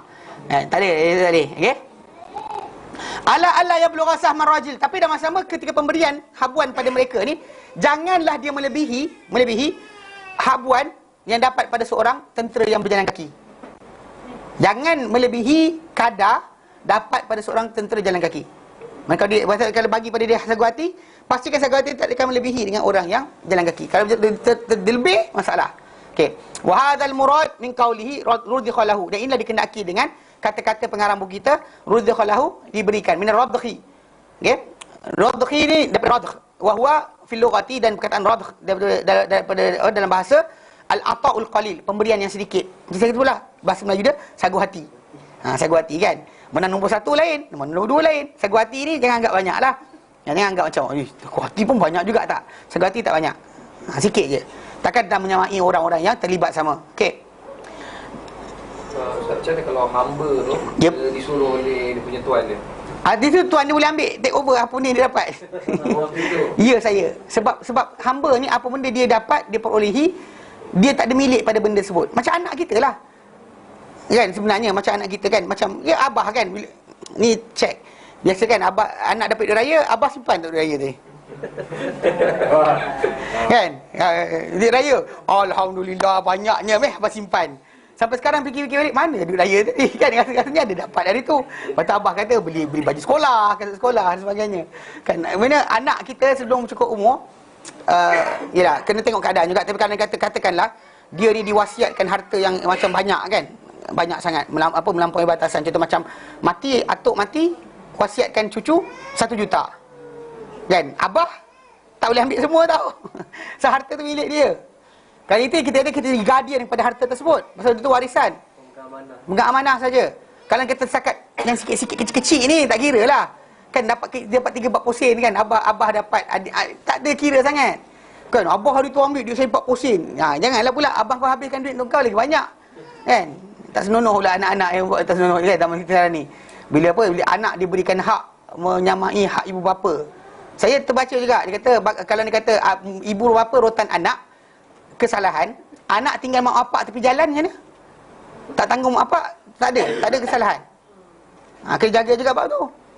Kan pasal kita kata nak jadikan mak bapak yang tak mampu nak bekerja dan sebagainya. Anak kena kaya duduk lepak kat Kuala Lumpur. Mak bapak kat kampung tu duduk lah toy gitar dan sebagainya. Okey, macam mana sekarang? Nak kata juga okey, takkan tak salahkan anak tadi. Oh itu nak buat macam mana? Apa hal macam tu pula? Kan kena jenayahkan juga anak-anak tak jaga mak bapak. Dalam Islam dia adalah jenayah. Anak-anak yang mengabaikan ibu bapa adalah jenayah dalam Islam. Kabair, dosa besar. Ini yang main Uququl walidain. Penderhakaan tadi bukan dengan kita saja. Tak layan mereka pun, tak ambil berat tentang mereka adalah salah. Pasal mereka jaga kita dari kecil. Problem dia masalah ni lah. Kadang-kadang terlampau banyak sangat westernization dalam pemikiran kepala ni kan. Nama dia gatal panggil, gatal.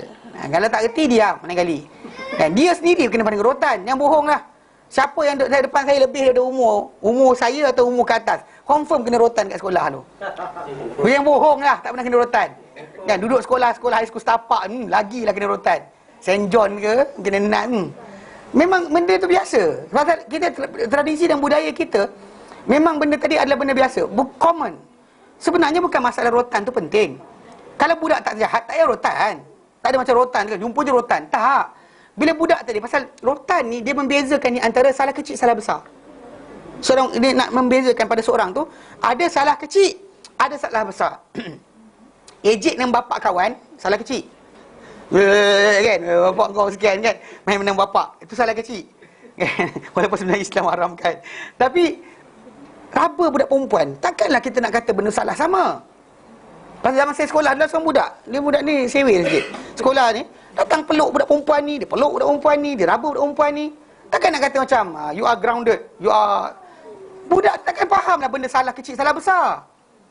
Dia pembezaan tadi, rotan tadi adalah pembeza salah kecil, salah besar, tu je. Kan saya cerita kan, pernah sekawan saya, seorang budak Christian, yang Clifton Fernandez nama dia. Kalau dia tengok video ni, dengar lah saya cakap apa. Dia sekolah dengan saya, dulu sampai tingkatan 3 lah. Saya tingkatan 4, bapak saya hantar sekolah agama. Bukan sebab saya bangang, tapi sebab dia bimbang saya. Bukan saya tak jahat pun. Saya tak masuk wayang, walau sekali pun. Seumur hidup, tak masuk sekali pun. Ya, tak masuk. Pasal main laga ayam belakang rumah. Saya tak buat benda tu, saya buat benda lain. Jadi hobi saya menyebabkan saya tak reti. Kalau letak saya dekat Pudu Raya, saya tak reti nak balik rumah. Jadi dan di antara sebab saya tak lari daripada sekolah hari tu, lepas dapat SRP 12 aggregate, saya tak lari sebab apa? Tak reti nak balik. Kawan saya ada seorang tu kan, kenapa? Aku tak belum ke tempat. Masuk ni aliran Arab. Lepas tu saya tengok satu hari kan, bila keluar kesan SRP, dia bungkus beg. Dan gimana? Aku lulus ke tempat, boleh masuk ke tempat. Dia tinggalkan sekolah tu sebab dia boleh masuk ke tempat. Saya duduk diam kat sekolah tu. Yang kawan-kawan kat sekolah tu racun, gila punya racun. Dia kata apa? Kau duduk sini dapat 12 gigit, baliklah. Kan buat apa duduk sini? Sekolah tu bukan ada apa benda pun di sini tu. Bapak aku tak bagi balik. Bukan bapak aku tak bagi balik, aku reti balik sebenarnya. Tak reti nak balik. Daripada Bagan Datuk tu, kena ambil bas. Bas tu kena, kita kata paling tidak zaman sekarang kita tahu lah, ambil bas pergi Pudu Raya. Lepas tu dah cerita. Sekarang ni daripada situ nak keluar tak reti. Kan duit ada dalam poket tapi tak reti nak keluar. Macam mana keluar? Tak keluar lah. Tak duduk diam situ. Kalau tinggalkan saya dekat Pudu Raya, dia buat Ampang Pudu Raya tu dekat je. Saya tak reti. Itulah sebab kenapa saya tak balik. Tapi tapi satu benda. Jadi budak ni kan, bila saya dengan 3 tu, saya jalan. Dia pernah cakap saya, dia kata apa? Tu korang ni orang Melayu ni, dia kata ekstrim, suka perotan anak. Betul dia kata, cakap tu. Waktu saya dengan 3, saya tak sekolah agama. Saya tak reti jawab. Saya diam. Saya angguk lah. Dia bagi pula air kita tu, air Fanta, grape. Kan tengah-tengah panas-panas dia Fanta grape, minum je kan. Tak adalah cakap banyak kan. Kau cakap apa, cakap lah, kau delik kan. Janji aku dapat minum, dahaga kan. Jadi okey, tengah-tengah minum Fanta grape tu, dia cakap itu. Dia kata kenapa orang Melayu ni ekstrim suka rotan anak. Dia cakap itu, saya diam. Okey, lepas tu saya pergi sekolah Arab 1, 2, 3, mana tahun umur 19 tahun, saya balik KL balik nak ambil SPM. Okey, ketika itu saya jumpa dia balik. Kali ni dia dah habis sekolah lah. Tapi saya baru nak ambil SPM, dia dah habis sekolah. Pasal 19 tahun kan ambil lewat kan.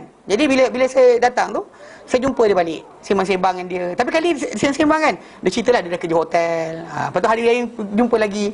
Hari keberapa saya jumpa dia, dia kata malam tadi nak pukul bapak dia. Kata, aku nak tumbuk, mana tahu aku nak tumbuk bapak aku. Apa? Itu saya sajalah, dia kata betul bapak. Kenapa? Saya kata kenapa? Sebab dia kata aku nak keluar rumah. Dia nak keluar rumah, nak tinggal sendiri. Bapak dia tak bagi. So mak dia macam tak tahu nak cakap apa. Dia nak force keluar dari rumah, bapak dia marah. So ketika marah-marah tadi, dia hampir nak tumbuk bapak dia. Okey, saya pun ni mulut saya. Dia kata apa? Apa? Gua tumbuk bapak engkau? Dia pun tumbuk bapak engkau? Saya saja ulang 3-4 kali supaya dia lupa diri sebenarnya ketika tu. Apa? Kau tumbuk bapak engkau? Diam. Engkau tumbuk bapak engkau, dia kata. Dah sekali kan? Engkau bapak engkau yang saya ungkit semualah. Bapak engkau yang hantar kau pergi kecil-kecil sekolah dulu, yang sekian kan, bersusah payah kutip duit, cari duit untuk engkau sekolah kan, hantar kau tuition dan sebagainya. Bapak engkau nak tumbuk, saya kata. Dia diam. Itu saya kata, kau ingat tak dulu ketika kita sekolah dulu, kau pernah cakap kenapa orang Melayu ni ekstrim suka rotan anak? Saya kata kau ni antara hasil nak pukul bapak sendiri sebab tak kena rotan kecil-kecil tu. Dia tak faham tau. Saya kata sebab apa? Sebab engkau kacau adik engkau, you are grounded. No television for you. Kacau adik. Kemudian kalau pergi kedai, engkau pergi pukul kawan sekolah engkau, you are grounded.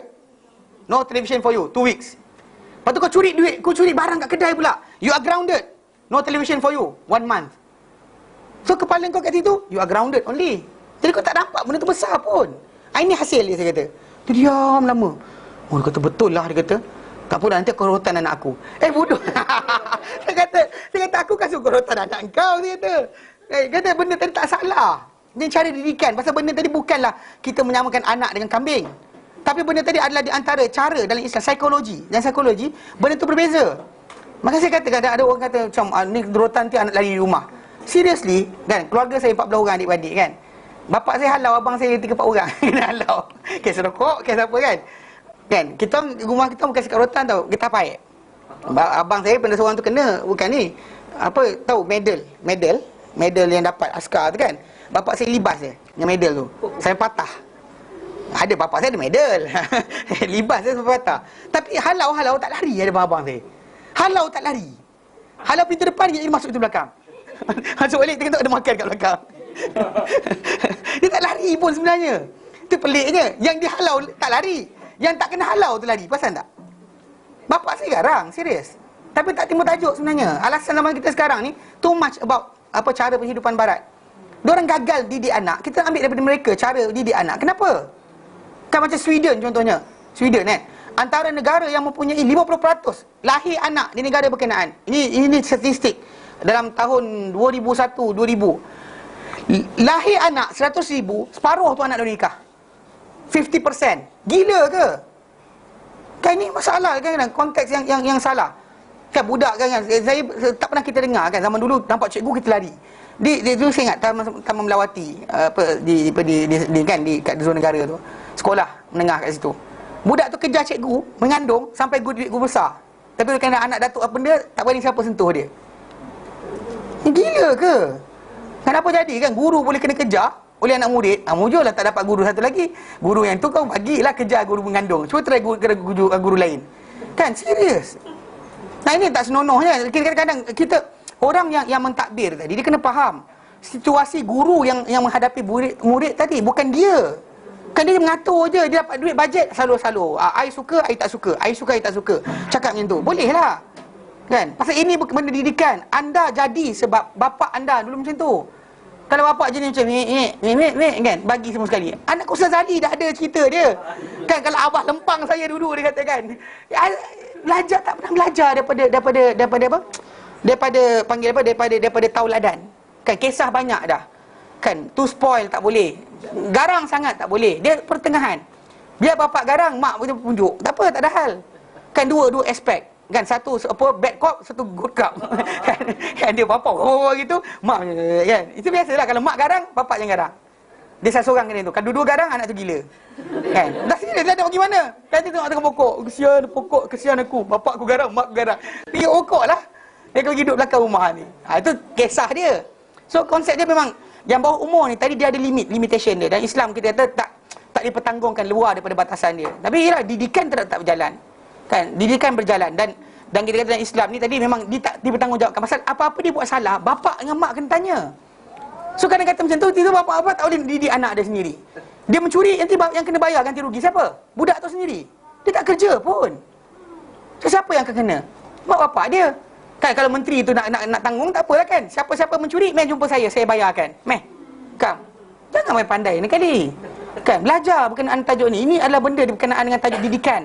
Dan di antara benda yang kita kata mak bapak tadi bertanggungjawab mencorakkan anak dia jadi apa.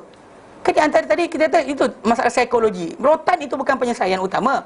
Tapi dalam masa sama benda tu tidak salah untuk berlaku. Tu je. Tengok keadaan. Anak tu kan macam jenis. Dia manusia, dia punya perangai. Karakteristik dia macam disebut dalam hadis Nabi SAW. Okey. Dalam Sunan Tirmizi, Nabi SAW menyatakan berkenaan Adam jadi. Macam mana Adam jadi? Okey. Pasal di sini, pasal apa? Adam alaihissalam dia jadi atau dibentuk dia ni daripada seluruh tanah yang digenggam daripada seluruh bumi ini. Okey. Dalam hadis Tirmizi, hadis nombor 2599. Okey, hadis itu berbunyi, dia bukan setakat warna perangai. Okey. Dalam hadis ini daripada Abu Musa al-Asy'ari.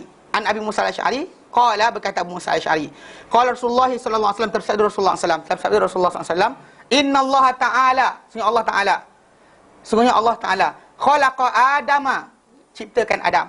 Sungguhnya Allah Ta'ala ciptakan Adam min qabdatin, daripada genggaman tanah, qabadaha min jami'il ardi, daripada seluruh bumi.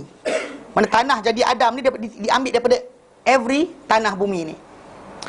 Faja'a banu Adam ala qadril ardi, maka datanglah anak Adam mengikut kadar tanah atau bumi. Faja'a minhumul ahmar, maka datangkan mereka ni yang kulit kemerah-merahan. Wal abyad, dan juga putih. Wal aswad, dan juga hitam. Wa baina dhalik, dan pertengahan, tak merah, hampir merah sikit kan. Jadi maksud dia color yang kita ada ni hasil daripada tanah Adam jadi. Bukan sebabnya macam kisah orang Kristian ajar, orang yang keturunan Afrika datang daripada sebab doa Nabi Nuh alaihissalam.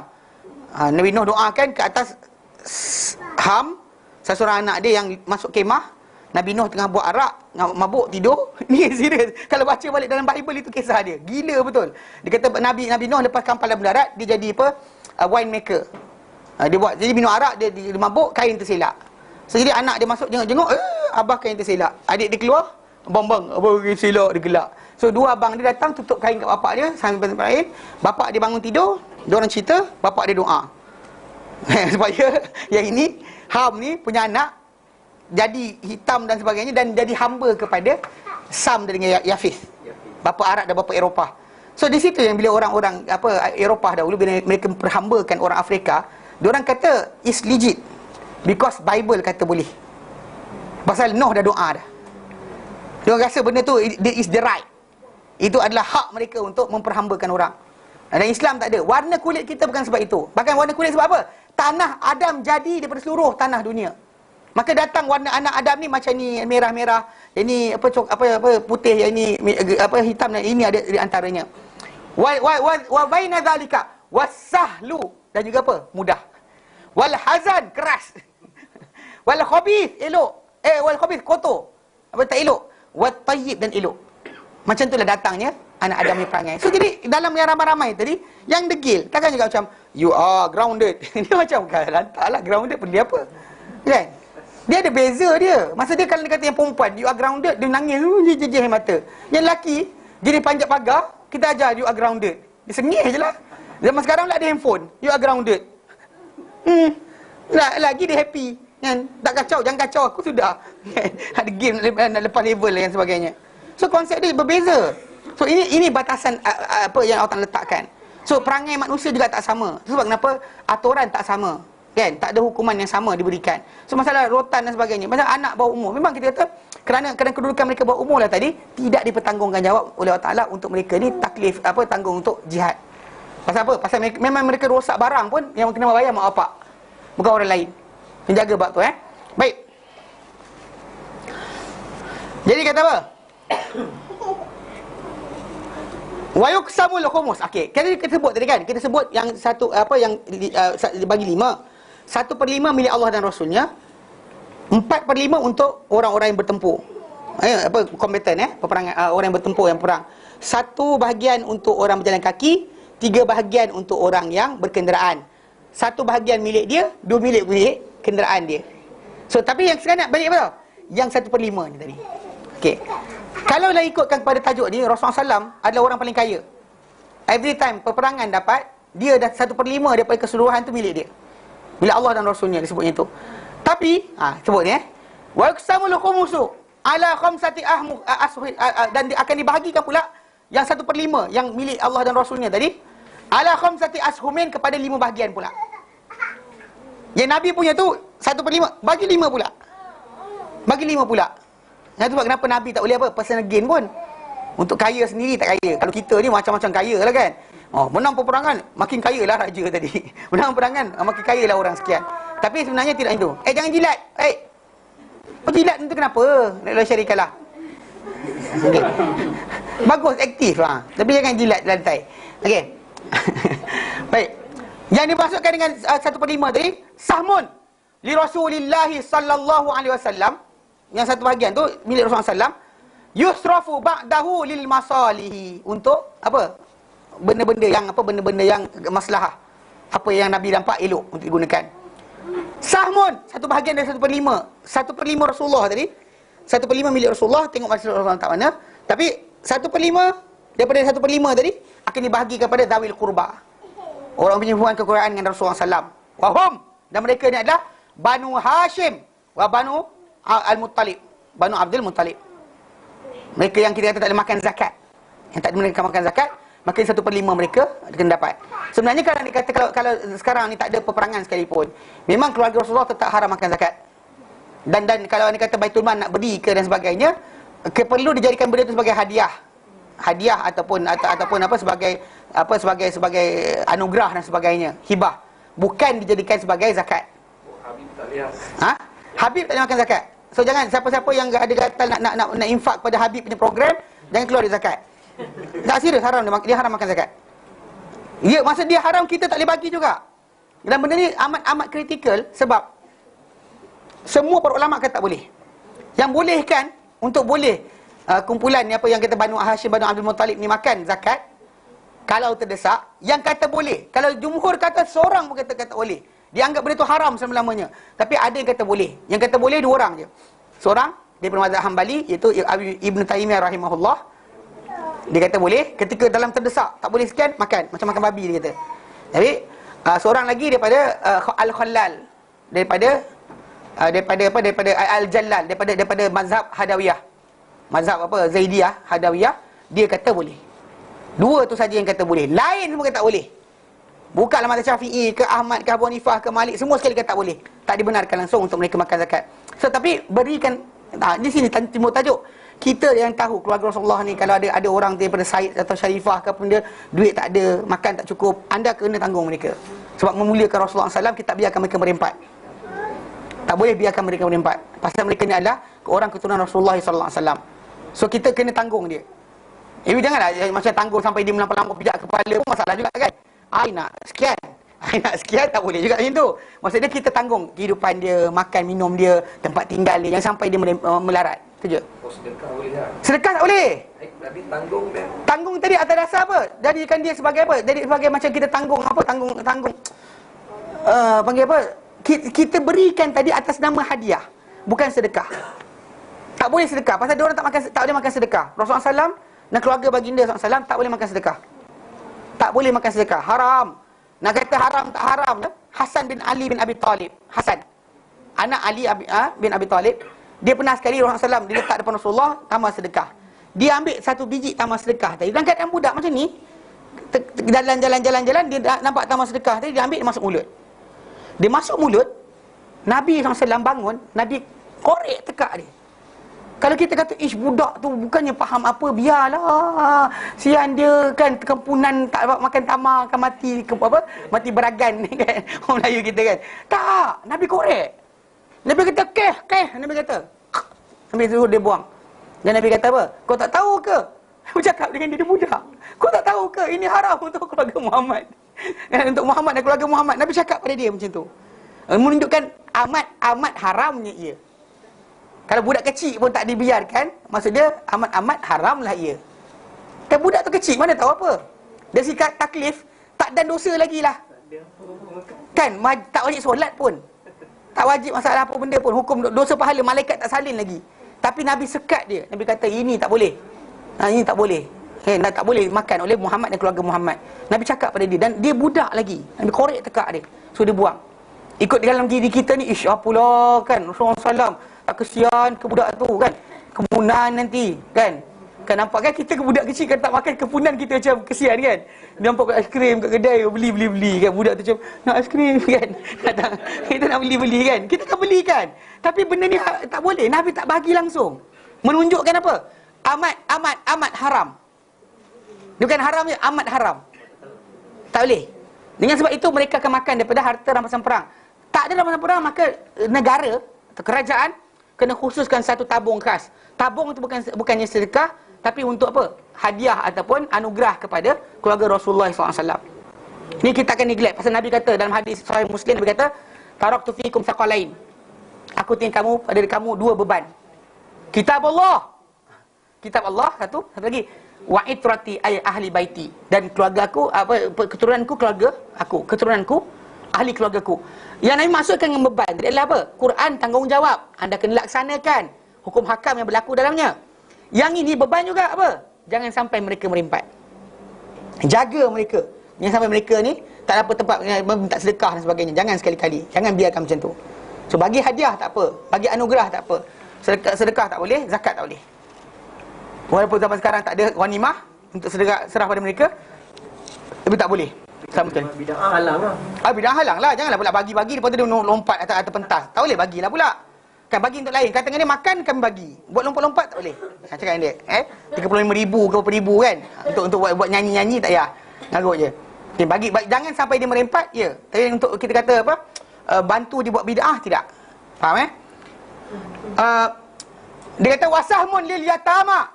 Dan satu saham lagi, mana tadi Rasulullah, kemudian keluarga Rasulullah, kemudian anak-anak yatim. Wasahmun lil masakin, dan satu saham lagi untuk orang-orang miskin. Dan yang terakhir wasahmun li abna'is sabil, dan yang terakhir satu habuan untuk apa? Orang-orang yang dalam perjalanan. Mana stranded sampai satu tempat tak ada duit nak sambung perjalanan, maka diberi kepada mereka. Ni macam masyarakat kita di Malaysia ni, saya nampak agak neglect tajuk ni.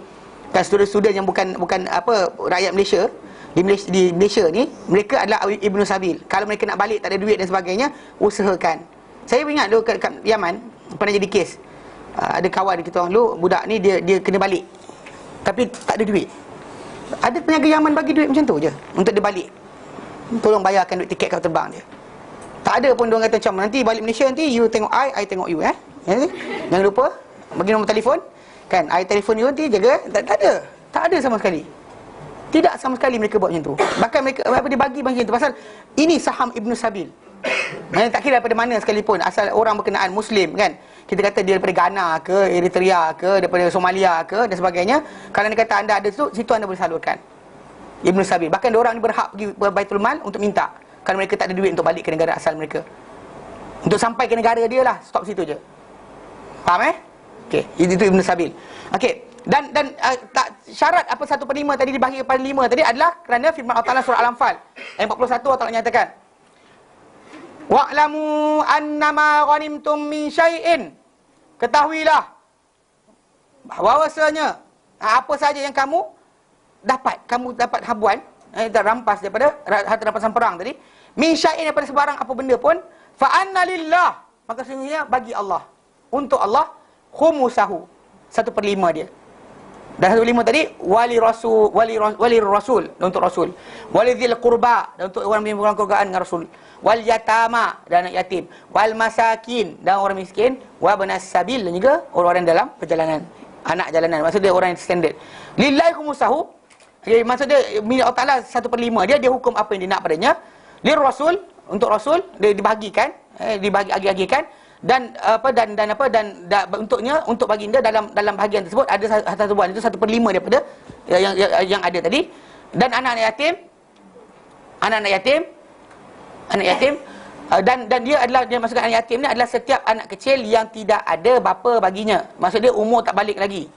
Maksud dia yang tadi, okey, balik atas balik, milik Allah, rasulnya, dan milik zawil qurba tu maksudnya orang yang pada dia dengan Rasulullah SAW ni ada hubungan kekeluargaan dan sebagainya, maka dah 1/5. Kemudian anak-anak yatim, yatama ni jam'ul yatim, yatama jam'ul yatim, kata ganda bagi yatim.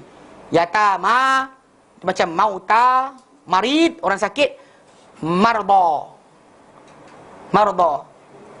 qatil, orang yang dibunuh dalam peperangan, qatla.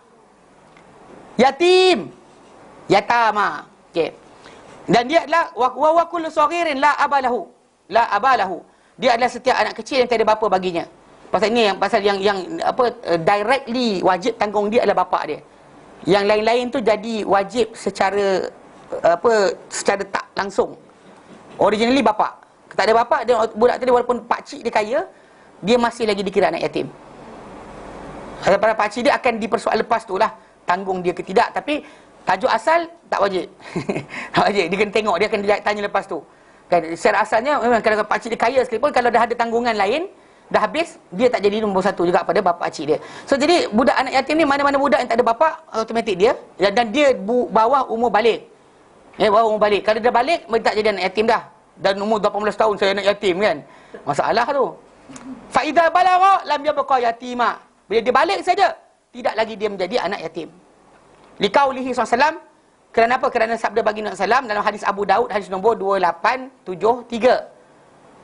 Hadis Nabi kata, la yutma ba'dah tilam. La yutma, tidak jadi yatim, tidak dijadikan yatim ba'dah tilam, sesudah mana bermimpi. Sudah mana orang tu bermimpi, maka tidak lagi apa? Dikira sebagai apa? Sebagai anak yatim. Faham 40 tahun bapak mati, anak yatim. Ngarut tak kira lelaki perempuan. Okay, perempuan dia, lelaki dia. Dia kalau dia kata perempuan tadi, dia masih juga macam tu juga. Kalau dia kata dia anak yatim, hanya ketika mana umur dia sebelum balik sahaja. Bukan anak yatim ni bukan lelaki je tau, perempuan pun sama. Okay, baik. Ibn Sabil adalah al-musafirul ladzi faqada nafaqah. Okey, dia adalah orang musafir yang habis apa? Nafkah dia. Belanja dia habis. Wa huwa ba'idun an malihi, dan dia jauh daripada harta. Mungkin dia kaya dekat negara dia, tapi dekat sini dia miskin, dia dikira miskin. So kita kata membantu orang berkenaan adalah di antara benda yang sepatut berlaku. Duit tu dia akan selalu ke situ. Wa rawal Bukhari, Imam Bukhari, hadis nombor 2971 an Jubair bin Mut'im, dari Jubair bin Mut'im radhiyallahu anhu qala beliau berkata, masyaitu ana wa Uthman bin Affan ila Rasulullah sallallahu alaihi wasallam.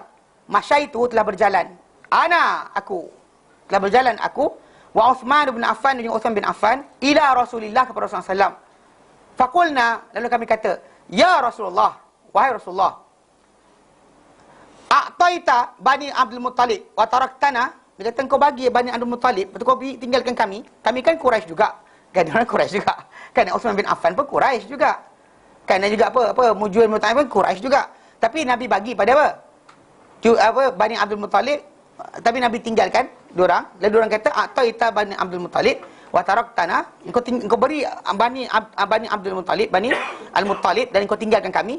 Wa nahnu wa hum minka, dan kami dan mereka ni Serupa daripada engkau juga. Bimanzilatin wahid, daripada kadar yang sama, kita keturunan sama, apa sahaja tak boleh dapat? Kenapa mereka engkau bagi, kami engkau tak bagi? Dia kata. Okey. Faqala. Faqala, maka baginda bersabda, baru faqala Rasulullah bersabda Rasulullah SAW, innama banu al-Muttalib wa banu Hashim syai'un wahid. Dia kata Bani Al-Muttalib dan Banu Hashim ni adalah yang satu. Dia kata syai'un wahid adalah yang satu. Okey. Sebab apa? Mereka semuanya kalau kita kan Rasulullah SAW kan nama dia baginda Muhammad bin Abdullah bin Abdul Muttalib, kemudian bin Hashim, kemudian bin Abdul Manaf, kemudian bin Qusay, kemudian bin Kilab, bin Ka'ab, bin Murrah, bin Ghalib, bin Fihir. Jauh sangat kan. Dia balik pada asal dia, Abdul Manaf.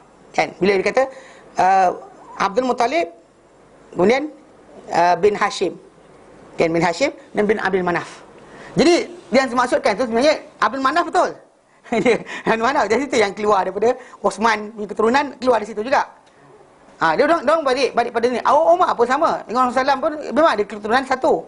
Semua Quraisy datang daripada satu, daripada Qusay bin Kilab. Qusay bin Kilab, daripada Qusay bin Kilab lah keturunan semua sekali. All of them are relative.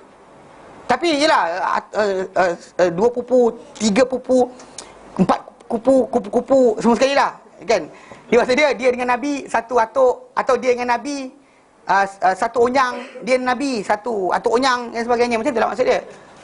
Jadi ikutkan keturunan sama. Jadi Nabi kata innama banu Abdul Muttalib wa Hashim syai'un wahid. Maksud dia apa? Bimanzilatin wahidah min hasil qarabah, daripada kekeluargaan. Kerana semua mereka ni Bani Abdul Manaf. Osman bin Affan, Jubair bin Mut'aim daripada keturunan Bani Abdul Manaf. Tapi anak Abdul Manaf banyak. Yang Nabi pilih, Nabi sebut adalah apa? Hashim. Daripada Hashim turun Abdul Muttalib. Tapi yang ke sini tak turun. Nabi tak kira itu sebagai orang yang termasuk. Okey. Sekalipun dia tu bukan Muslim, tentu. Mana boleh? Tak boleh. Dia mesti Muslim dahulu.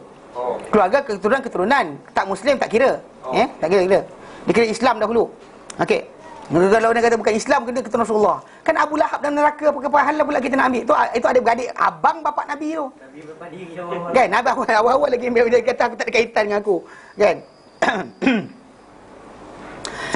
Syai'un wahid maksud dia li'annahum nasaru qabla islamihim wa ba'dahu. Kerana mereka ni yang paling dekat dengan Nabi, yang bantu Nabi ketika Islam dan selepas Islam. Bani Abdul Muttalib dan juga Bani Hashim. Yalah, yang lawan pun ada juga tengah-tengah tu, kan, yang Bani Abdul Muttalib tadi yang apa Abu Lahab anak Abdul Muttalib. Anak Abdul Muttalib. Punyalah terkenal Abu Lahab, tak kenal nama asal dia apa. Kan? Kuat sangat nama dia. Okey. Jadi maksud dia itu yang disekat kepada keluarga itu saja. Adapun yang lain tak dimasukkan sebagai zawil qurba ataupun orang yang haram makan zakat, haram makan sedekah, tapi boleh terima khumus 1/5 daripada harta rampasan perang. Itu yang kita kata sebagai batasan Nabi letakkan. So, jadi maksud dia kalau kita perhatikan kat sini, semua harta berkenaan yang Nabi dapat pun tak balik pada Nabi. Tak balik pada Nabi pun. Bahkan ada separuh tu yang Nabi SAW dapat, Nabi pulangkan balik pada Baitul Mal. Hatta dalam Nabi tak pernah pegang untuk diri baginda sendiri.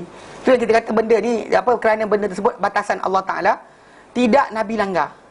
Zaman kita ni macam-macam orang tu ambil dulu kan. Ini aku punya, ini aku punya, ini aku punya. Kan bila ketua pemerintah tadi tu menang, dia akan ambil dulu. Tapi Nabi SAW dah dia bagi tentera dulu. Pasal yang bertempur diorang, bukan aku kan. Jadi dia letak bagi mereka dahulu. Kemudian 1/5 dapat, diagih 5 pula.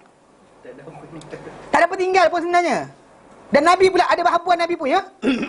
Macam Nabi buat ketika mana kita bincangkan itu, Bani Nadir punya kebun. Kan Nabi dapat. Tu dia buat apa? Nabi ambil nafkah untuk keluarga dia makan setahun, lain dia tolak Baitul Mal. Setahun punya makanan, lain dia bagi Baitul Mal semua sekali. Tak ada dia ambil untuk diri dia pun. Walaupun kebun tadi dia boleh buat apa saja dia nak. Dan bila lepas wafat Rasulullah SAW, Abu Bakar letakkan benda sama, dia kawal macam tu juga. Umar, bila mana sampai bersama Umar, Abbas bin Abdul Muttalib kata nak urus macam tu. Ali pun sama, Umar bagi, mereka uruskan macam tu. Tapi bila mereka nak pecahkan tanah tadi, Umar kata aku takkan bagi korang buat macam ni. Sebab apa? Sebab ini aku pegang macam ni Rasulullah buat. Rasulullah ambil habuan untuk makan dia setahun, lain dia bagi kepada Baitul Mal. Kemudian bila Abu Bakar datang, Abu Bakar buat macam tu juga. Sampai pada aku, korang nak ambil, aku bagi korang ambil. Tapi yang lain kan, tapi korang nak pecahkan tanah tadi, tidak sekali aku bagi korang pecah. Ni Umar buat. Dia tak bagi dia orang pecahkan tanah tadi macam aku kata Rasulullah, aku nak ambil sikit, kau ambil sikit. Tak. Pasal Nabi letakkan benda berkenaan, manfaat dia untuk apa? Umat Islam. Dia ambil tu keluarga dia setahun, tapi lain dia baki, dia tinggal pada umat Islam. Kalau kita dah dapat kebun macam tu kan, habis semua kita je. Aku punya. Nah, dia beza. Tu sebab kenapa bila seorang tu pandang Rasulullah SAW dalam kehidupan baginda berpeluang untuk buat apa saja baginda nak. Nak kahwin beramai perempuan, tak ada sekatan. Sampai kalau Allah Ta'ala sekat, last sekali Allah Ta'ala sekat.